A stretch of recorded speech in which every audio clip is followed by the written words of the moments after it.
Tu vas chercher à manger? Non. Ces deux jeunes policiers tirent à pile ou face celui qui ira chercher leur repas à la cantine du commissariat de Russell Street. Je choisis Pile. Pile?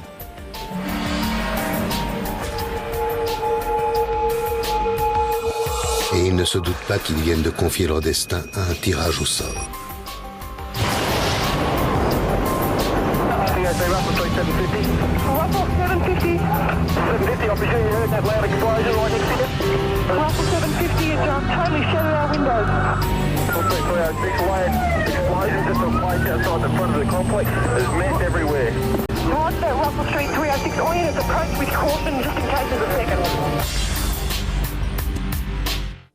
Bonjour, soyez les bienvenus sur ce plateau. Depuis une quinzaine d'années, des attentats terroristes ensanglantent la planète. Paris, New York, Bali, Madrid, Casablanca ou Londres ont été touchés. Et chacun d'entre nous redoute que d'autres cibles ne viennent un jour allonger cette liste macabre. Mais l'attentat à la bombe de Russell Street se déroule à Melbourne en 1986, à une époque où la plupart des pays sont encore heureusement épargnés. S'agit-il déjà d'un acte perpétré par une organisation politique, comme ce fut le cas à Paris un an plus tôt? Ou faut-il l'attribuer au milieu du grand banditisme?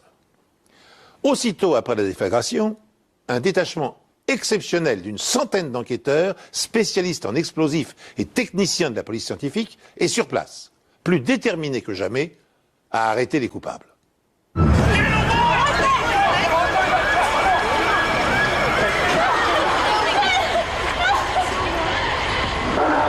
Stand by. You're calling urgent. 7507, we have people with injuries north of the complex. We require ambulance, please. Je partais déjeuner au commissariat de Russell Street quand elle a explosé. J'ai été projeté dans les airs sur environ 20 mètres et j'ai atterri au milieu de la chaussée, couché sur le dos. J'ai cru qu'une voiture m'avait renversé. J'étais grièvement blessé à la jambe droite, alors j'ai rampé jusqu'au mur du commissariat.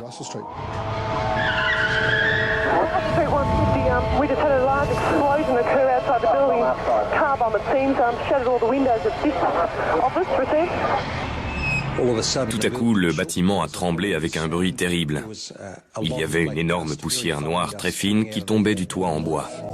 Tout était noir. Il y avait du verre partout. Je me suis levé, j'ai regardé par la fenêtre. Il y avait cet énorme nuage de fumée noire à l'avant.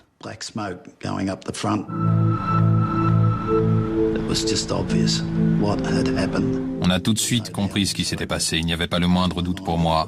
C'était une bombe.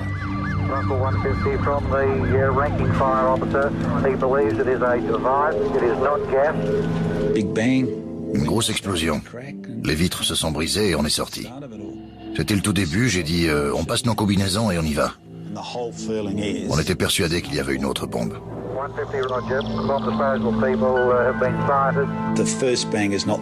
Le premier bang n'est jamais le dernier. C'est ce qu'on m'a appris à l'armée en Irlande du Nord. La première explosion vous fait sortir et la deuxième vous tue.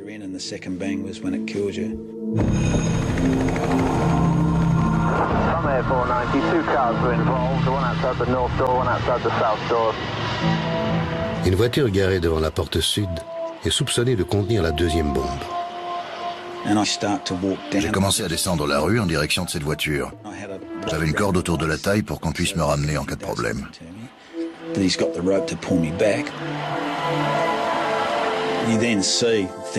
En marchant, j'ai vu beaucoup de choses sur la chaussée. Des fragments de dynamite, de détonateurs et ainsi de suite. Et si on marche sur un de ces détonateurs, on risque d'y laisser un pied. On aurait dit un champ de bataille. Je suis arrivé dans la cour du vieux tribunal d'instance de Melbourne et ce que j'ai vu, je ne l'oublierai jamais. Sa chaussure brûlait, sa chemise était en lambeaux. À chaque fois que son cœur battait, on voyait un afflux de sang. La peau de ses mains se décollait. Je lui ai demandé son nom et elle a répondu Angela. Angela Taylor. Angela est la jeune policière de 22 ans qui a joué à pile ou face avec un collègue pour savoir lequel des deux irait chercher les repas de midi à la cantine. Angela avait perdu son pari. Quand la bombe explose, la boule de feu la touche de plein fouet. Je l'ai assise par terre dans le bureau. Évidemment, elle souffrait et elle ne comprenait pas ce qui se passait. J'ai téléphoné plusieurs fois et on est venu à son secours. Le juge West était devant et lui aussi était blessé. Danadio était sur la chaussée. Je suis allé vers le mur et des policiers sont arrivés pour m'aider. Ils m'ont conduit vers l'escalier de la porte nord et ils m'ont allongé. Il y avait encore des explosions.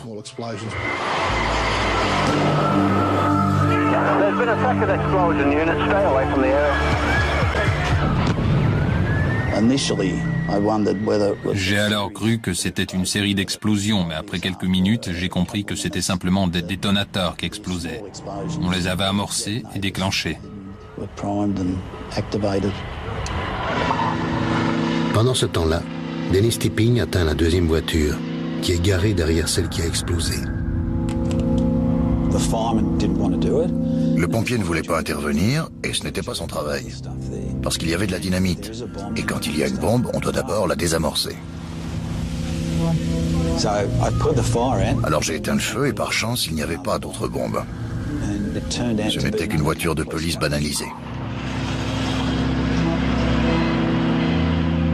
Au bout de 40 minutes, le feu est éteint, la ville bouclée, et 21 personnes sont hospitalisées.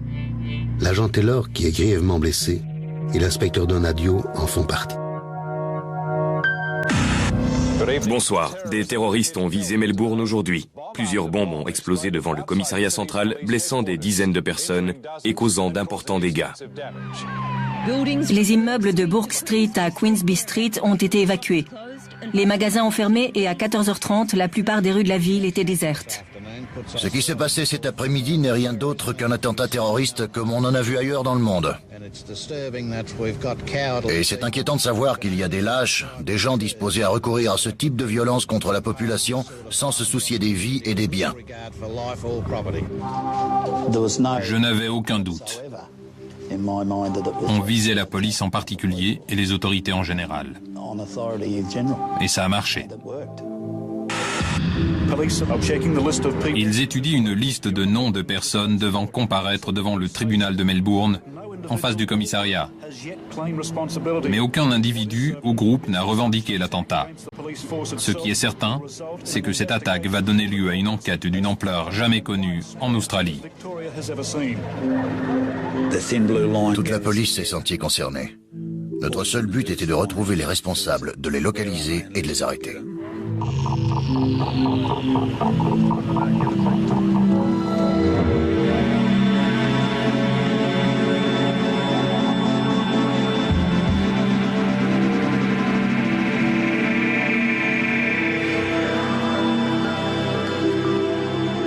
Une voiture piégée a explosé devant le commissariat de police de Russell Street.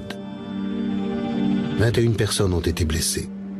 L'agent Angela Taylor lutte contre la mort.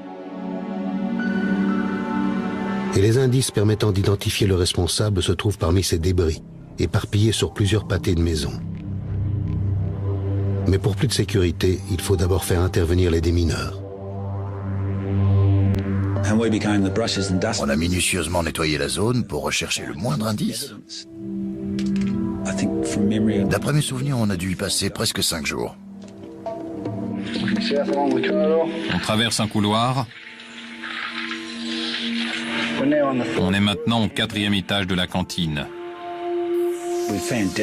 On a trouvé des détonateurs dans Russell Street. On a trouvé un détonateur non explosé dans la salle de gym des femmes, au 4e.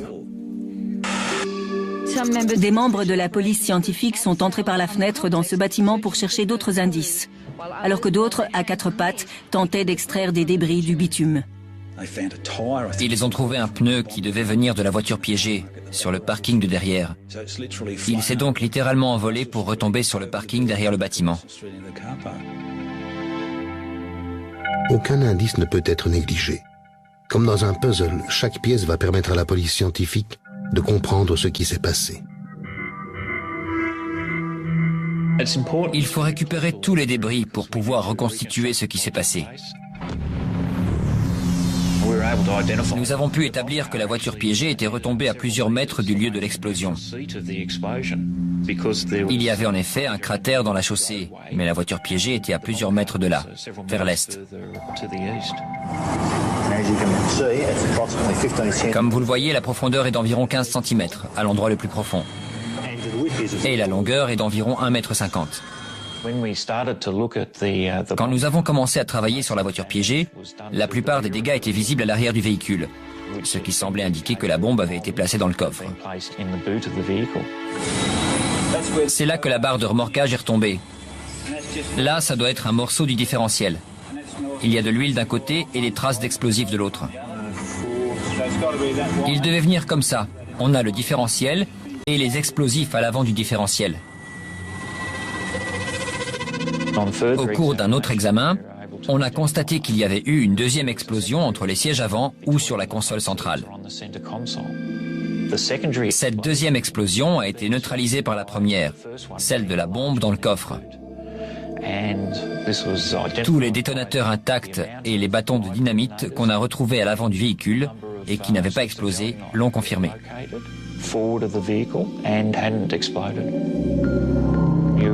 On s'est demandé ce qui serait arrivé si tout cela avait explosé. Une partie du bâtiment aurait été détruite. Il retrouve aussi une grande quantité de fils électriques autour de la voiture, ainsi que le système de mise à feu.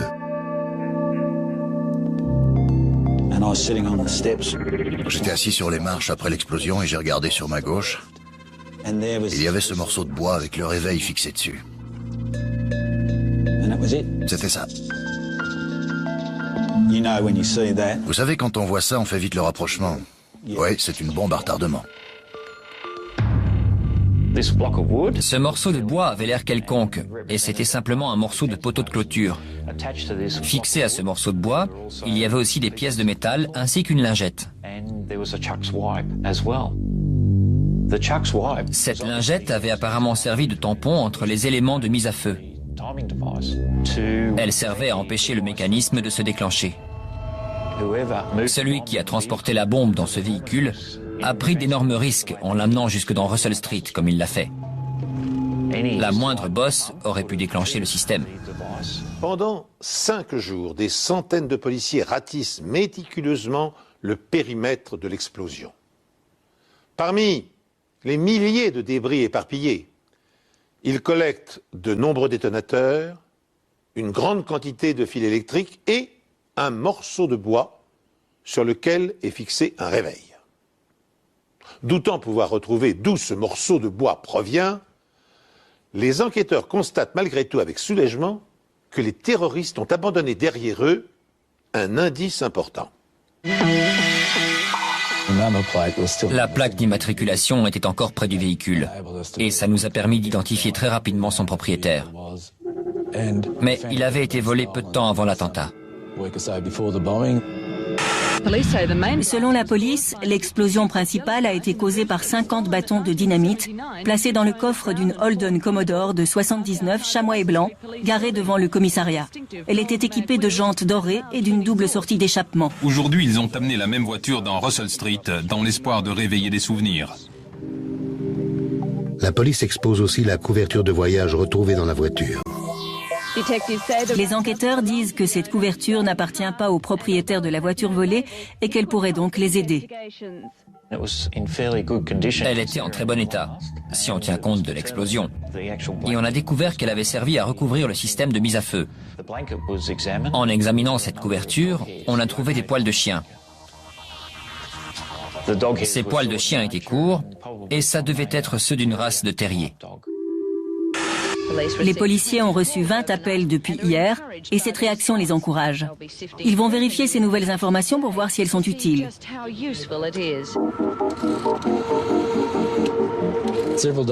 Plusieurs jours après l'attentat, une personne a contacté le commissaire divisionnaire Mick Miller et lui a dit qu'elle avait des images du responsable de cet attentat.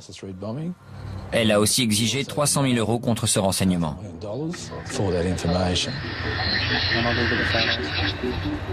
Cette personne appelle à 5 reprises.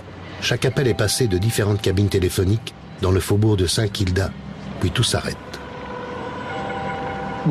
On a d'abord pensé qu'il s'agissait d'un malade, mais on ne pouvait pas négliger une chose pareille. Le Premier ministre de l'État, John Kaine, et le commissaire Mick Miller ont promis une récompense de 300 000 €. Mais lors d'une conférence de presse, ils ont refusé de dire pourquoi ils avaient pris cette décision. L'offre d'une telle somme devrait permettre d'obtenir des renseignements essentiels. Et je ne souhaite pas divulguer la nature de ces renseignements, car cela risquerait de tout compromettre. En faisant cette offre, le Premier ministre de l'État et le commissaire Miller espèrent appâter l'informateur qui ne cesse d'appeler la police. S'il est sérieux et n'a rien à se reprocher, il se manifestera et fournira des renseignements. Dans le cas contraire, il abandonnera son harcèlement. Les enquêteurs devront alors se contenter d'analyser les nouveaux indices dont ils disposent. La carcasse de la Holden Commodore 79 qui contenait la bombe et une couverture couverte de poils de chien.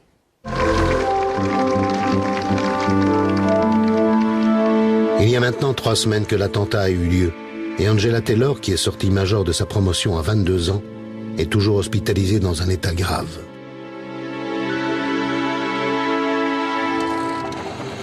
La police espère que cette personne anonyme, qu'elle tente de convaincre avec une récompense, la conduira au responsable de l'attentat. C'était une opération de grande envergure, impliquant toutes les forces de police autour de Melbourne. On surveillait les cabines d'une bonne partie de Saint-Kilda et d'Elwood. Il a à nouveau appelé le commissaire et il a été arrêté dans une cabine téléphonique par un inspecteur de Saint-Kilda. Vladimir Richter, un chimiste de 38 ans, a été arrêté hier alors qu'il contactait la police depuis une cabine publique. La police a déclaré que les fausses informations sur l'attentat de Russell Street fournies par Richter lui avaient fait perdre beaucoup de temps et d'énergie. Tandis qu'une piste s'évanouit, une autre apparaît. Ce portrait robot en noir et blanc a été réalisé grâce au renseignement d'un témoin qui prétend avoir vu l'homme garer la voiture dans Russell Street aux environs de 12h30. Ce portrait robot ressemblait beaucoup à un criminel de seconde zone du nom de Claudio Crupi. Et des positions de divers témoins indiquaient que le jour de l'attentat, il avait été vu emballer ce qui ressemblait à de la dynamite. Il avait beaucoup de haine pour un inspecteur de la brigade criminelle et on savait qu'il pouvait être violent. On a fait plusieurs interventions pour essayer de localiser Claudio Crupi. Et elles ont toutes échoué. Il avait très vite quitté Melbourne et il faisait tout pour ne pas être arrêté. Alors bien sûr, cet homme est devenu notre principal suspect. Tandis que les inspecteurs recherchent activement Claudio Crupi, une autre enquête, sans lien avec l'attentat, conduit 2 policiers travaillant sur des vols de voitures à se rendre au commissariat de Russell Street, où l'épave du véhicule piégé a été entreposée. Environ 3 semaines avant l'attentat de Russell Street, une berline Daimler rouge volée a été prise en chasse par la police de la route. Le conducteur a eu un accrochage et il s'est enfui. La brigade criminelle de Saint-Albans nous a demandé de venir car dans le coffre de cette Daimler, il y avait un sac qui contenait des morceaux de plaques d'immatriculation. On a découvert que c'était celle d'une Holden Brock spéciale volée et j'avais indiqué dans la base de données de la police que si le véhicule était retrouvé, il fallait me contacter immédiatement. Et c'est ce qui se produit. Pendant qu'on attendait qu'il nous amène la Brock spéciale pour qu'on l'examine, on s'est promené un peu et on est allé voir la voiture de l'attentat de Russell Street. Et en observant ce véhicule, on a vu que le numéro de châssis avait été effacé avec une perceuse. Normalement, pour ça, ils utilisent une meuleuse d'angle. Avec une perceuse, ça prend plus de temps et c'est assez curieux. On n'avait encore jamais vu ça. Le fait que quelqu'un perce le châssis pour faire disparaître son numéro était vraiment étrange. Entre-temps, la police a retrouvé Claudio Crupi. Claudio David Crupi, 29 ans, a été amené devant le juge John Dugan. Son avocat a déclaré que son client acceptait d'être interrogé mais aussi de participer à une séance d'identification. Il a déclaré que Krupy niait sa participation à l'attentat. Krupy est à présent au commissariat de Russell Street où l'attentat a eu lieu il y a près de 3 semaines et on continue de l'interroger. Claudio Krupy nie farouchement avoir emballé de la dynamite le jour de l'attentat, comme l'a prétendu un informateur. Tandis que les policiers le maintiennent en garde à vue pour l'interroger, la Commodore Brock spéciale est transportée au commissariat de Russell Street pour y être expertisée. Cette voiture contient un indice qui stupéfie les enquêteurs et leur offre bientôt un nouveau suspect. Quand la Brock spéciale argent est arrivée, on a soulevé le capot et on a constaté à nouveau que le numéro de châssis avait été supprimé à la perceuse. C'était la même méthode que celle utilisée sur l'autre véhicule de la même marque qu'on avait vu à environ 15 mètres de là. Voir 2 véhicules avec des trous à la place du numéro de châssis, c'était vraiment exceptionnel. Et je me suis dit que la personne qui avait volé la Brock spéciale et la Daimler pourrait être également impliquée dans l'attentat de Russell Street.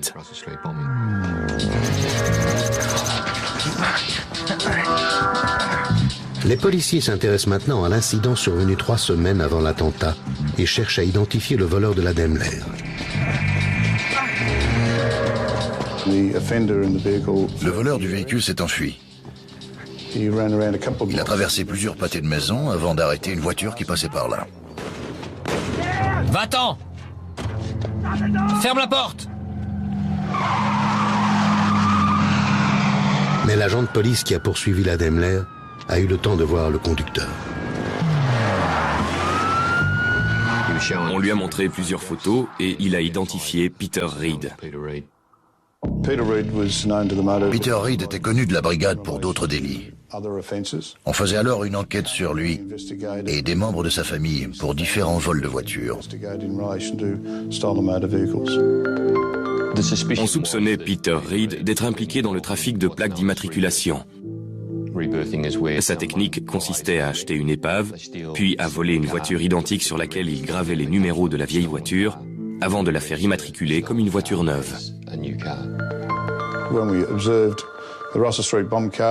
Avec la voiture de l'attentat de Russell Street et son châssis percé, et l'autre véhicule, on avait 2 voitures volées par des personnes différentes, mais qui utilisaient le même modus operandi. Peter Reed était apparemment lié à ces 2 vols, mais était-il pour autant l'auteur de l'attentat?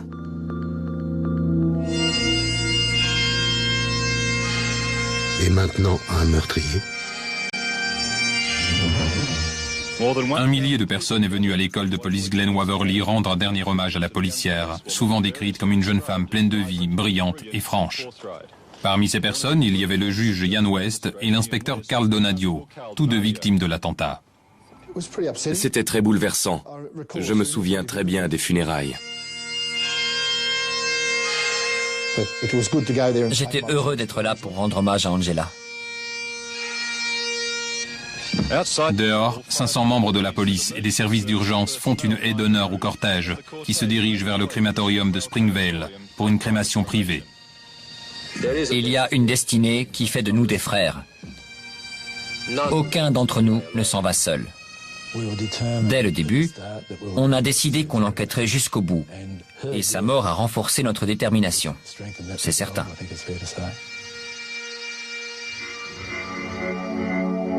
La police a 2 suspects. Le premier est le suspect privilégié. En effet, des témoins ont vu Claudio Krupy préparer une bombe le matin même de l'attentat de Russell Street. Claudio Krupy est resté le principal suspect dans cette enquête. La piste de la Brock spéciale argent était également très intéressante pour notre enquête. Le second suspect se nomme Peter Reed. Délinquant spécialisé dans le vol de voitures, il est connu des services de police pour faire disparaître les numéros de série des voitures volées à l'aide d'une perceuse électrique. Or, cette particularité se retrouve sur l'épave du véhicule ayant servi à l'attentat, comme sur la Holden Brock spéciale dont la plaque d'immatriculation a été retrouvée en plusieurs morceaux dans le coffre de la Daimler rouge, également volée. Les enquêteurs s'interrogent sur cette série de coïncidences. Un gang de voleurs de voitures serait-il impliqué dans l'attentat?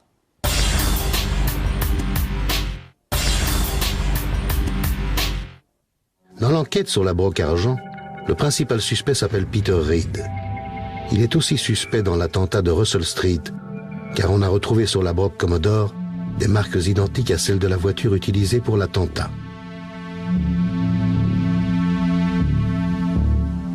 Dès qu'on a fait ce lien, l'équipe chargée de l'enquête sur l'attentat a aussitôt été informée. On a aussi appris que la brigade de répression du banditisme enquêtait sur Peter Reed pour plusieurs affaires. Peter Reed était un suspect très intéressant pour la brigade de répression du banditisme dans plusieurs affaires de braquage de banques particulièrement violents. Cette Commodore argent a servi à défoncer la façade d'une banque où un hold-up a eu lieu l'après-midi même de l'attentat. Nous avons alors coopéré pour faire surveiller Peter Reed.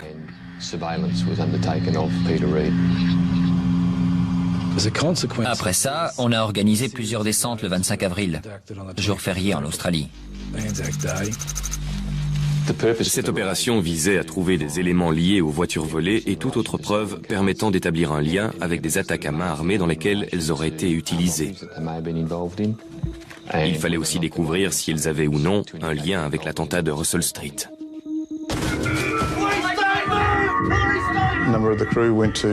Des membres de l'équipe sont entrés dans la chambre de droite et je suis entré dans celle de gauche avec Mark Willey. J'ai allumé la lumière. Au fond, il y avait une fenêtre qui, avec la lumière, faisait office de miroir. Et on voyait Peter Reed sur son lit en sous-vêtements. J'ai avancé en essayant de voir ce qui se passait à l'intérieur depuis le pas de la porte. Il était en position de combat et il tenait un calibre 45 qu'il pointait dans ma direction.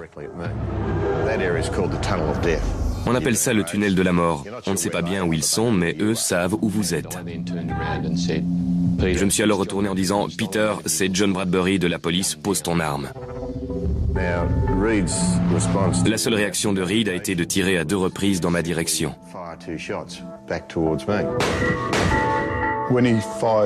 Quand il a tiré les 2 premières balles, j'ai compris qu'il était vraiment prêt à se battre contre la police.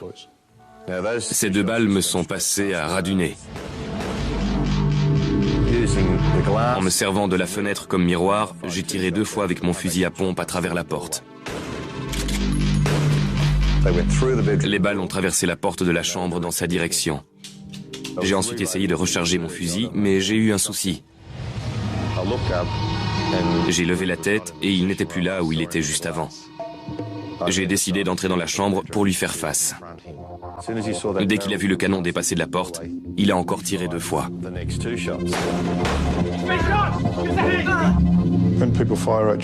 Quand on vous tire dessus, tout semble se passer au ralenti. On voit la flamme du canon, et même si ça ne dure qu'une fraction de seconde, ça semble durer toute une minute.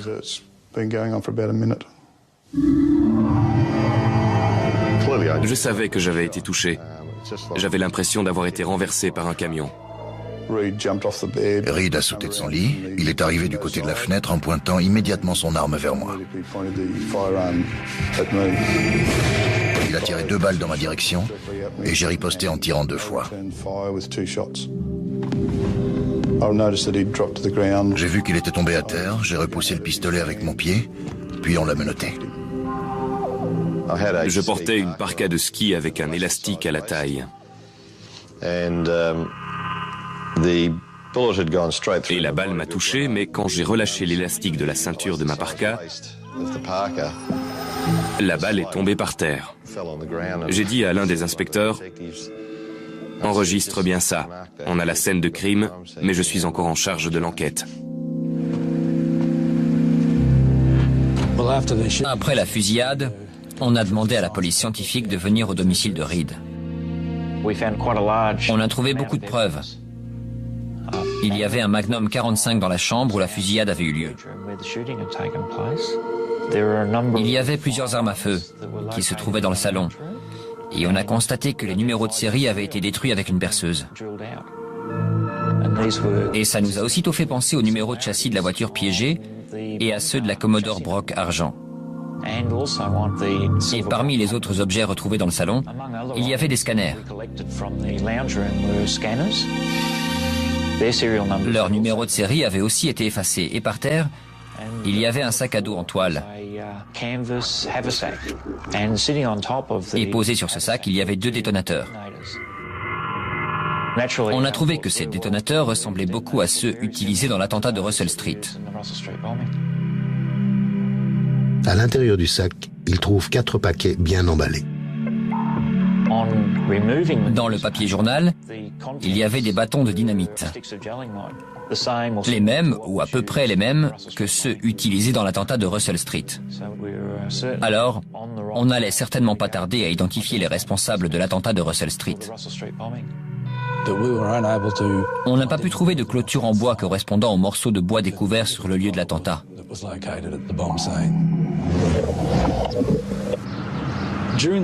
Mais pendant la surveillance, on avait vu Peter Reid se rendre à plusieurs reprises à Nunawading, dans Harris Avenue. D'autres brigades sont également intervenues au même moment à cette adresse. Il n'y avait vraiment rien qui pouvait faire un lien entre cet endroit et l'attentat, en dehors du fait que Peter Reid s'y rendait parfois. Cette maison était occupée par Karl Zalinka. Il n'avait pas de casier judiciaire. On a interrogé Karl pendant à peu près 2 heures. On lui a demandé s'il connaissait Peter Reid et il a nié le connaître. On savait que ce n'était pas vrai et qu'il nous mentait. C'était aussi évident qu'il était très mal à l'aise. Il fallait découvrir ce qu'il savait et ce qu'il voulait nous cacher. Peter Reid de Calista a quitté l'hôpital aujourd'hui et a comparu en audience préliminaire devant le tribunal de Melbourne.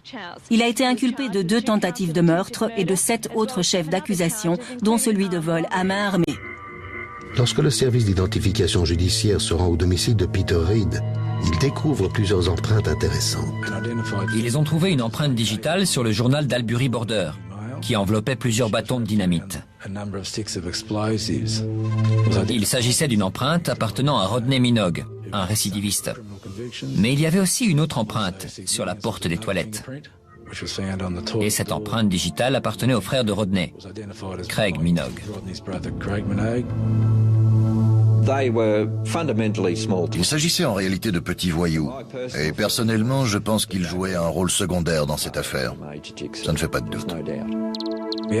On a établi que Rodney et Peter Reid s'étaient connus en prison. On a recherché les frères Minogue, mais sans succès. Ils avaient quitté Melbourne peu après l'attentat de Russell Street et personne ne les avait revus. Peter Reid, le voleur de voitures, a tiré de sang-froid sur 2 policiers. En perquisitionnant son domicile, les experts ont découvert une foule d'indices.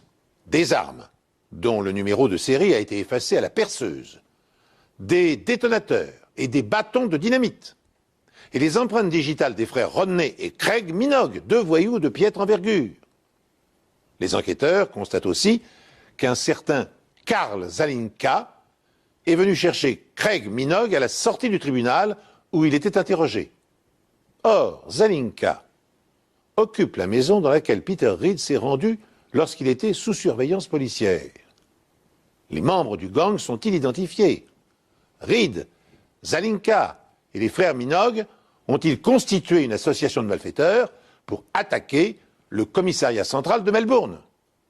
Si ce lien existe, les policiers doivent être en mesure de le prouver scientifiquement. On savait que Zalinka connaissait Craig et Rodney Minogue parce qu'on a montré des photos des Minogue à des voisins et ils les ont reconnus. Alors on ne comprenait pas pourquoi il prétendait le contraire. Au laboratoire de la police scientifique, les techniciens comparent les détonateurs retrouvés chez Reid à ceux de l'attentat de Russell Street. Les fils de ces détonateurs étaient découpés de la même façon que ceux de l'attentat de Russell Street. Il s'était servi d'outils pour couper ces fils. Si on réussissait à retrouver ces outils, alors on pourrait dire « ce sont bien ces pinces qui ont été utilisées ». En revanche, ils ont trouvé l'origine de la barre de métal qui a été clouée sur le morceau de bois découvert sur le lieu de l'attentat. Une nuit, alors qu'il s'était couché, notre spécialiste en explosifs s'est dit que la pièce de métal servant à compléter le circuit entre le minuteur et les explosifs devait être une poignée de poubelle en fer. Et quand on a regardé de plus près la poubelle de Karl Zalinka, on a remarqué que le couvercle n'était plus là et qu'il y avait plusieurs entailles sur les poignées de cette poubelle. Comme si quelqu'un s'était entraîné à couper les poignées. Quand on a demandé à Karl où était le couvercle, il est resté très vague. Il n'avait pas très envie de nous dire où il était. Dans tous les endroits où on allait, on regardait s'il y avait des poteaux en eucalyptus rouge qui correspondaient aux morceaux de bois retrouvés dans Russell Street.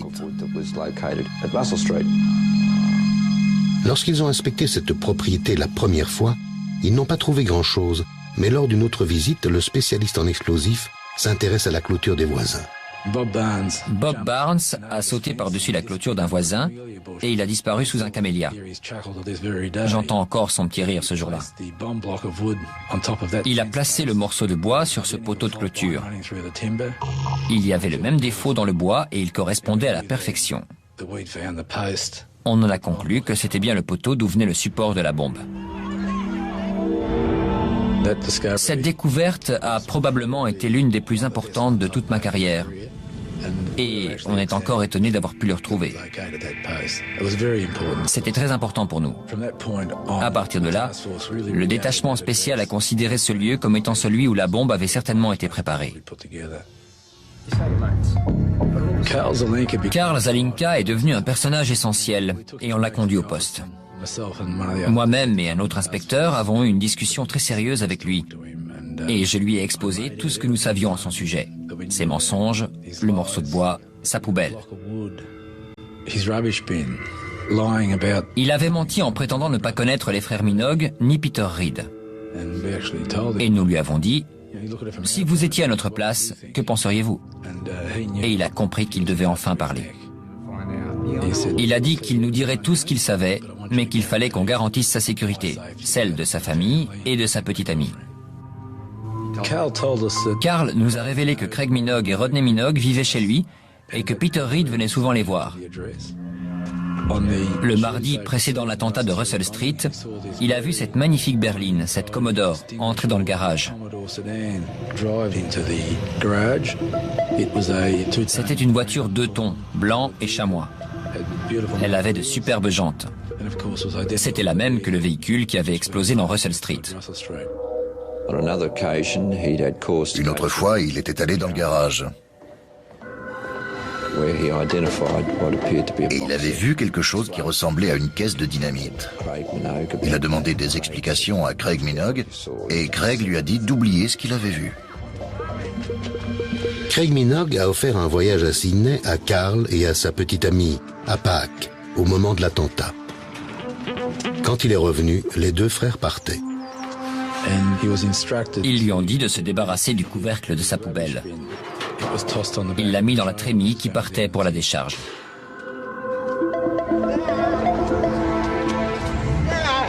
Après la déposition de Karl, Peter Reed est accusé du meurtre d'Angela Taylor.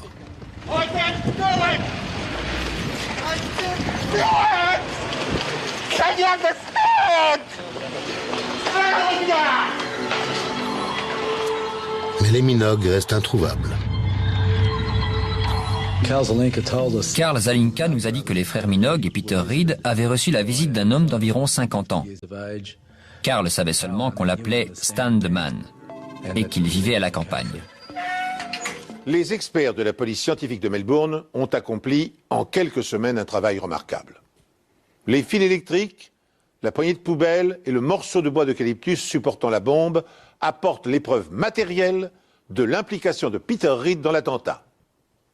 En attendant de pouvoir localiser les frères Minogue, les enquêteurs s'intéressent maintenant au mystérieux Stan the Man, grâce à la description qu'en fait Zalinka et à une recherche dans les casiers judiciaires. Ils parviennent à l'identifier. Il se nomme Stanley Brian Taylor. Cet homme était un criminel particulièrement violent.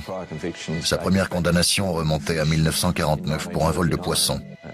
Il n'avait que 12 ans et il a passé une bonne partie de sa vie en prison. À la fin des années 70, il a été libéré de prison et, contre toute attente, il s'est rangé. Il travaillait comme conseiller auprès de personnes qui avaient fait de la prison. Il leur donnait des conseils pour leur éviter de récidiver, comme il l'avait fait. Mais est-ce réellement le cas? Est-ce que cet homme est allé voir les frères Minogue et Reed pour les dissuader ou pour leur prêter main forte?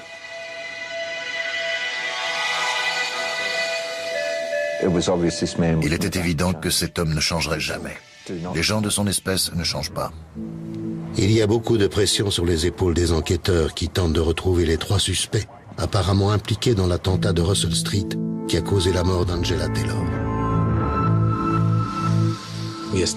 On a découvert que Craig et Rodney Minogue avaient acheté une maison à Beership, non loin de chez Stan Taylor. On s'est rendu là-bas et on a arrêté Stan Taylor. Stan a levé les mains en l'air et nous a dit qu'il savait que Craig et Rodney étaient impliqués dans l'attentat. Ça ne m'a pas du tout surpris. Stanley Taylor est un indicateur dans l'âme. Publiquement, il ne dit rien qui permettrait d'identifier quelqu'un, mais en privé, il traite autant qu'il peut avec la police pour se protéger. Stan est un véritable lâche. Quand la pression montait, il pliait tout de suite. Quand on est allé chez les Minogue, il n'était pas là. Et Stan nous a tout de suite indiqué le nom de l'hôtel où il logeait. Ce matin, la police est intervenue dans un motel de Swan Hill et a interpellé 2 hommes qui ont été interrogés durant des heures.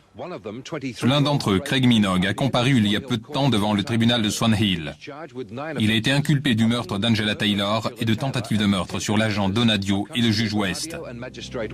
Son frère, qui est âgé de 20 ans, est encore interrogé. Durant leur détention, la police scientifique examine leur domicile.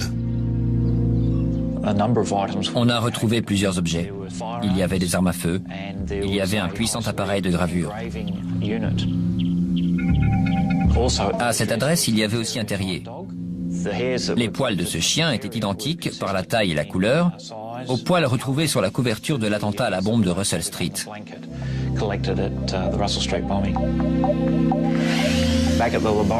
Une fois au laboratoire, j'ai utilisé cet appareil pour percer l'acier de vieilles armes à feu.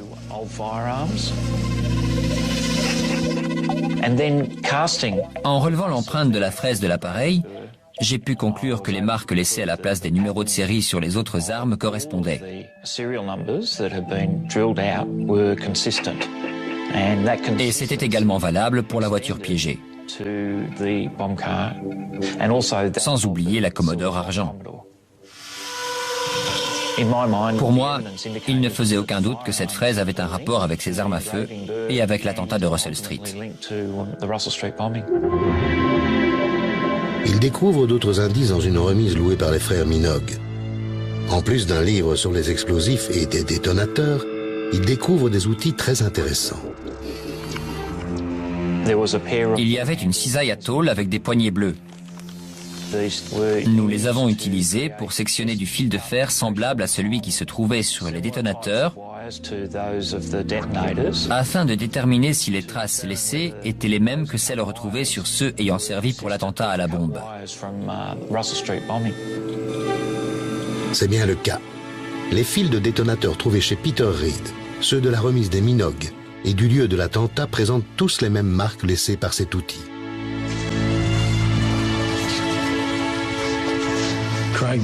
Craig Minogue s'est assis dans la salle d'interrogatoire avec un demi-sourire et il nous a simplement donné son nom et son adresse, puis il est resté muet. Mais les choses se passent différemment avec son jeune frère Rodney. Il a téléphoné à sa mère et après ça, il a avoué qu'il était impliqué. Et il nous a dit tout ce qu'il savait sur l'attentat à la bombe de Russell Street. Tout avait été principalement orchestré et planifié par Stan Taylor. Stan a déclaré aux enquêteurs qu'il était là le matin de l'attentat, mais qui n'avait rien à voir avec cette affaire. Nous croyons à la version de Rodney, pas à celle de Stan. D'autres témoins ont corroboré cette version. En réunissant les dernières preuves matérielles permettant d'inculper Peter Reed et les frères Minogue dans l'attentat meurtrier, les enquêteurs ont bouclé la boucle. Pour clore l'affaire, il ne leur reste plus qu'à déterminer le degré d'implication de Stan Taylor. Un homme qui prétend être son ami n'hésite pas à le dénoncer en échange d'une protection policière. Stan avait un grand ami à Beership, du nom de Paul Herzl. Et c'est lui qui nous a fourni les derniers éléments. Il a joué un rôle essentiel dans la préparation de l'attentat. Il était là lorsque le groupe a volé de la dynamite dans une mine pour la préparation de l'attentat. Inculpé de meurtre et de blessures volontaires lors de l'attentat de Russell Street survenu il y a 2 ans, Stanley Taylor, Peter Reed, Craig Minogue et son frère Rodney ont tous les 4 plaidé non coupables. Le procès des 4 hommes est un énorme soulagement pour tous. Un jour, on s'est garé devant le commissariat de Saint-Kilda et on a rencontré de jeunes policiers qu'on n'avait jamais vus. Et l'émotion qu'on a perçue chez eux nous a fait comprendre qu'ils étaient heureux car Angela était une amie. Paul Herzl a déclaré qu'après le vol dans la mine, Stan Taylor et Craig Minogue ont testé les détonateurs dans un lieu isolé.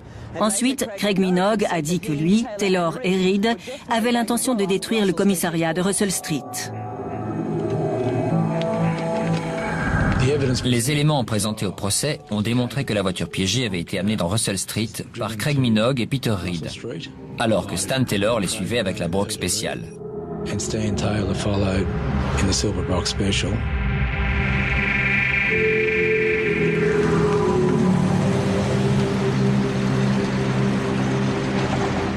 Ils ont alors garé la voiture devant la porte sud du commissariat de Russell Street. Puis, ils ont dégagé la lingette afin de déclencher la minuterie.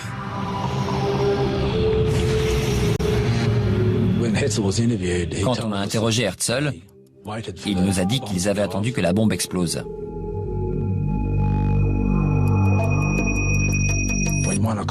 Et ils se sont inquiétés en ne la voyant pas exploser à 13 heures.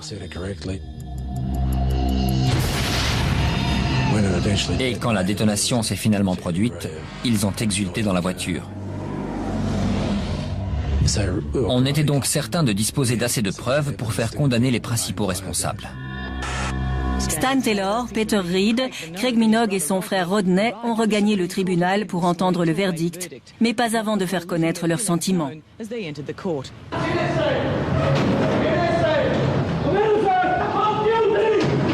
Je me souviens du jour où le verdict a été prononcé. J'étais malade et il y avait beaucoup de tension. Le jury a reconnu Stanley Taylor et Craig Minogue coupables du meurtre de l'agent Angela Taylor, de blessures graves sur l'agent Carl Donadio et le juge Ian West, ainsi que d'autres chefs d'accusation. Je me suis dit, maintenant, je sais que vous allez payer pour ce que vous avez fait. Stanley Taylor est condamné à la perpétuité. Il ne pourra jamais être libéré. Craig Minogue est également condamné à la perpétuité avec une période de sûreté de 28 ans. La condamnation de son frère pour complicité post facto a été annulée en appel. Le juge Frank Vincent retrouvera les jurés demain matin. Ceux-ci poursuivent leur délibération sur le sort de Peter Reed à la suite de son arrestation à Calista. Le lendemain de la condamnation de Taylor et des frères Minogue, les jurés ont rendu leur verdict sur Peter Reed. Aujourd'hui, Peter Reed a été reconnu coupable de tentative de meurtre sur l'agent Stephen Quincy lors de l'intervention policière à son domicile 1 mois après l'attentat. Il est aussi reconnu coupable de blessures volontaires avec arme sur l'agent Mark Willey durant cette même opération. Toutefois, le jury l'a innocenté des principaux chefs d'accusation dans le cadre de l'attentat, notamment du meurtre de l'agent de police de 22 ans, Angela Taylor.